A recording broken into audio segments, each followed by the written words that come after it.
Go grab your garbage and let's make some art.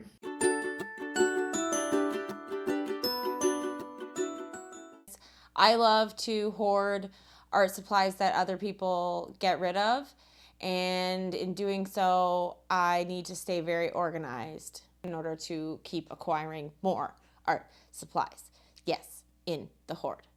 I have a collection of different generic containers, and I'm just going to be showing you what I do to them to make them into organizational pieces. Does that make sense?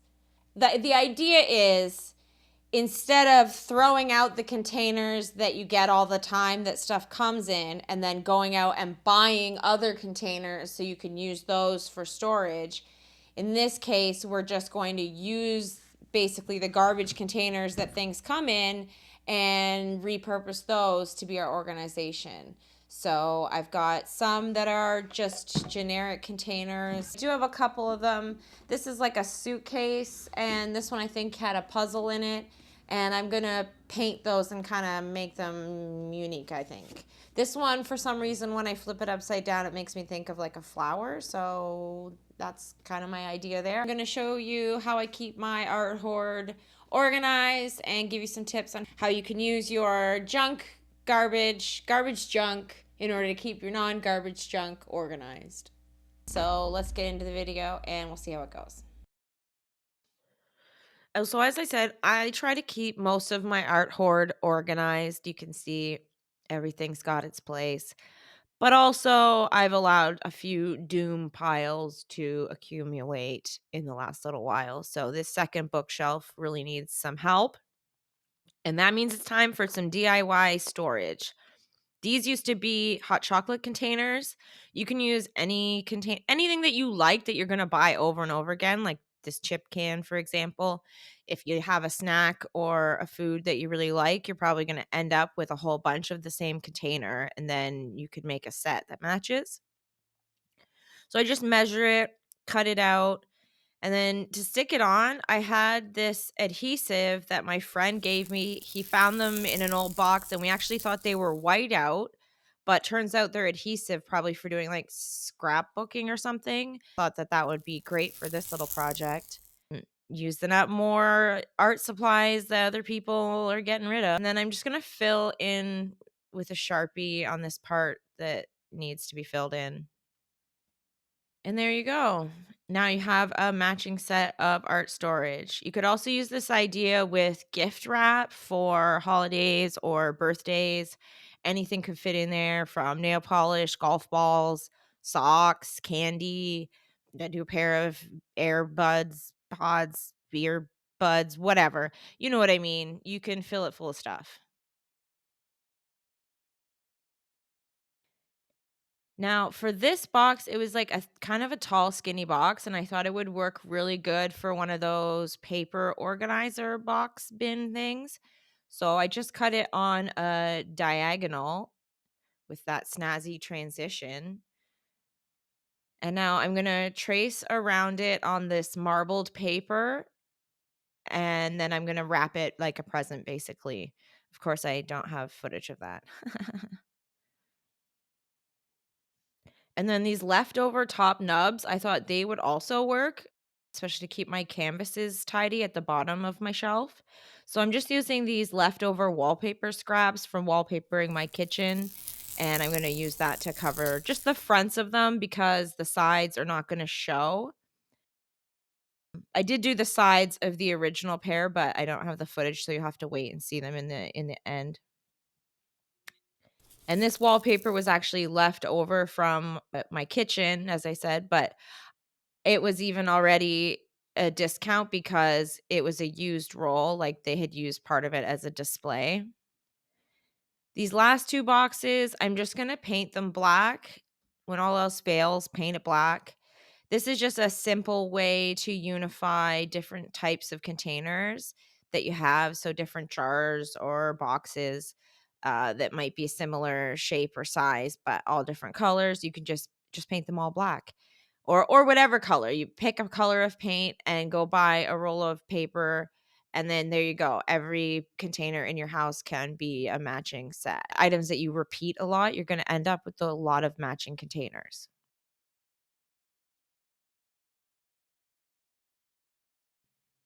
And now it just looks so much neater. I'm so happy that I did this. Everything has a place. Ugh, so much more organized. Obviously, these boxes have a childlike kind of vibe. They're meant for children. I'm not sure about this message that says you can never have too many shoes. I'm not sure about this ribbon either. It had art supplies in it, so it's filthy and it's also kind of broken. So it's ready for a makeover.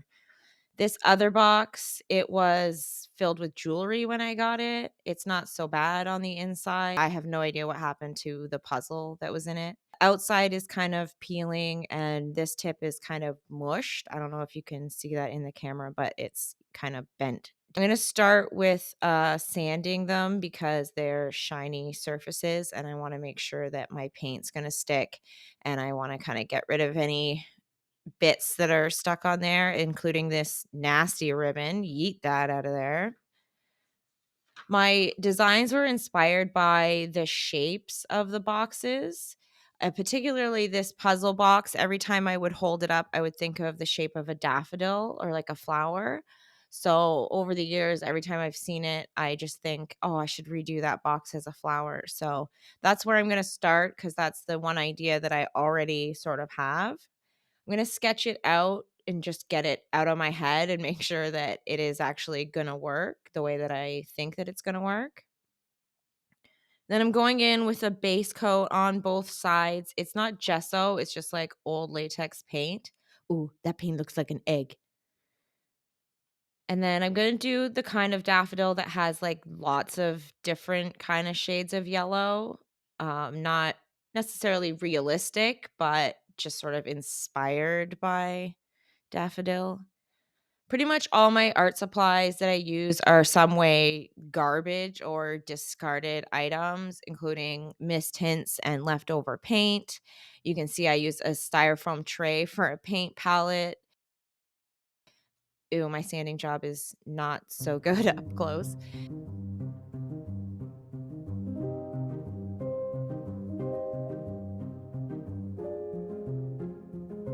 I'm gonna add some details here that I'm gonna probably cover up later, but I didn't necessarily know that when I was doing it. And around this time, Moose was starting to get sick of my filming, so this is what happened. Eventually, I just gave up and let him stay if he wanted to be with me. What can I say? I'm popular. Then I had these leftover silk flowers from like a broken lei or something, like one of those necklaces, and I just thought they would be perfect. And they just happened to be yellow and white. So this is why I love having an organized art hoard because like 10 years later, I have these silk flowers. Anyways, I hot glued them in half and then hot glued them onto the box. And luckily, I had just enough white ones and then a bunch more. Like I had more yellow than white. So I feel like it was just meant to be. And then for the back, I thought plain is too plain and doing the same design would be too plain. But the shape, like as I was painting the yellow, I thought, wow, this kind of reminds me of a banana. And then who loves bananas? Monkeys.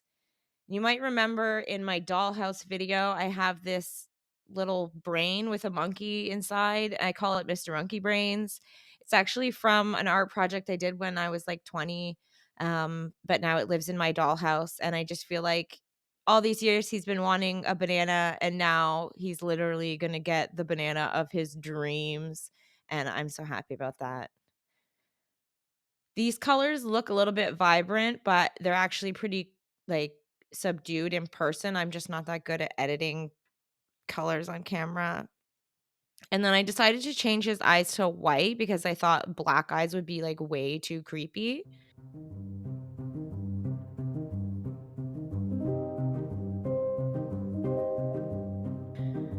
Ah, I'm so excited. Mr. Monkey Brain is finally gonna get his dream come true. Nom nom banana. I think these would make a great gift box idea, and in particular, my mom really loves the monkey, and I thought this would work great for Mother's Day, so I may fill it with chocolates or something and give that to her for Mother's Day. This other box also had a really distinct kind of like oval shape, and I thought that would be perfect for my favorite character. I usually am making art for other people. You may have noticed a lot of my videos are art for my sister, art for my family. I don't usually make like my own stuff in my own style or characters that I like. So this was a really fun opportunity. I use the same base coat, and just FYI, gray is a really good base coat if you're doing yellows so that you don't have to do as many coats as you would with like a white background. And then because this one is also a two-sided box, I thought I would do 2 designs. The front side is Coraline in her star outfit, the blue sweater with the stars on it. I used to have a blue wig. I would wear it, I actually I did a fundraiser and I shaved my head for cancer, and so I was, like, bald for a time, and I thought I would play around and experiment wearing different colored wigs. So I did actually used to have a blue wig.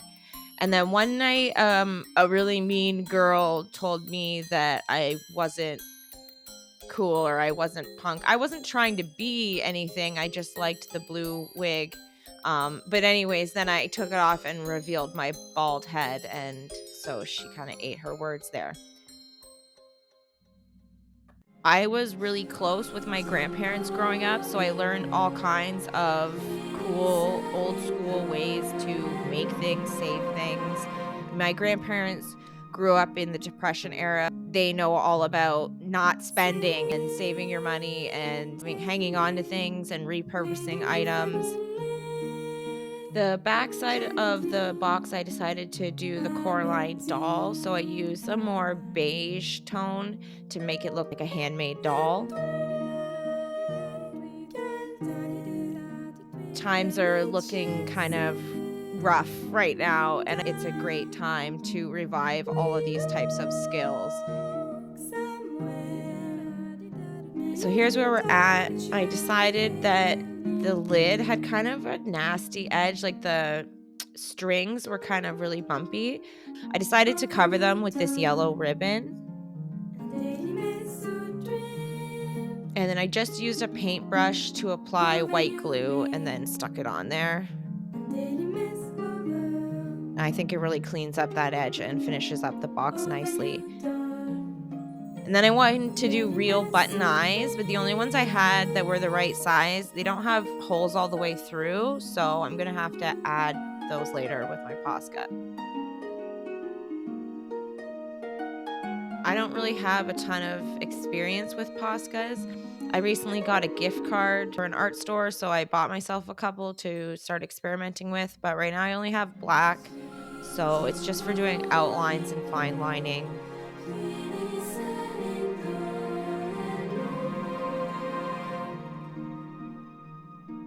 Now's the time to stop buying things and start making things. Let's have a maker's revolution. If we could all be trash pandas, then we could deflate some pretty big egos. Peace, love, and garbage.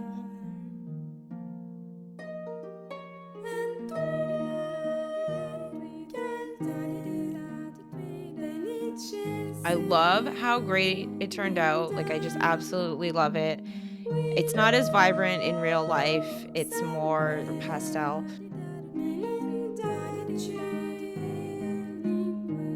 I love how everything goes together. All of my projects seem to match. I love garbage, trash panda for life. Now's the time to be revolutionary. Let's change the world by saving our money in order to save our lives. Now I can show off my whole studio and I don't have to be embarrassed of doing these wide shots.